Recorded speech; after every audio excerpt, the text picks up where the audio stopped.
Hello' বন্ধুসকল, মোৰ নাম ভিভি মনা। আপুনি চাই আছে AC আছামিজ।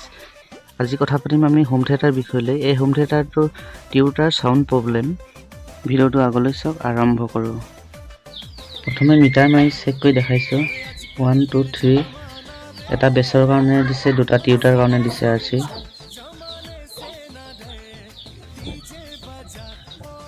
নাম্বাৰটো উঠিব লাগে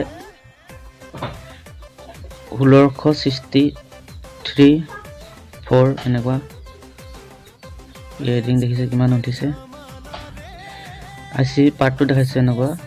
এইটো ইলেক্ট্ৰনিক দোকানত, ৰিপেয়াৰিং দোকানত সহজতে পাব। এইটো এটা খুলিলোঁ, দুটা নতুন বহাম, তাৰপিছত চাম চাউণ্ড কোৱালিটিটো কেনেকুৱা আহিছে। লগতে আৰু এটা কথা জনাই থওঁ, ইয়াৰ নেক্সট ভিডিঅ'টোত দেখাম মই এই তাঁৰবোৰ ক'ত কানেকশ্যন কৰিব লাগে। এইখিনি সম্পূৰ্ণ দেখাম। ভলিউমৰ তাঁৰটো ক'ত কানেকশ্যন কৰিব লাগে, চাউণ্ডৰ তাঁৰটো ক'ত কানেকশ্যন কৰিব লাগে, এইবিলাক সম্পূৰ্ণ দেখাম। একচুৱেলি মেইনকৈ এই তাঁৰবোৰ যেতিয়া নিজে কানেকশ্যন কৰিব পাৰিবি, তেতিয়া হোম থিয়েটাৰ ৰিপেয়াৰিং কৰা একেবাৰে সহজ হৈ পৰিব।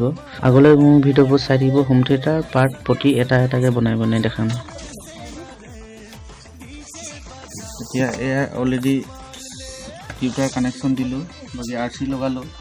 এতিয়া বাকীখিনি কানেক্ট কৰি চাম আৰু।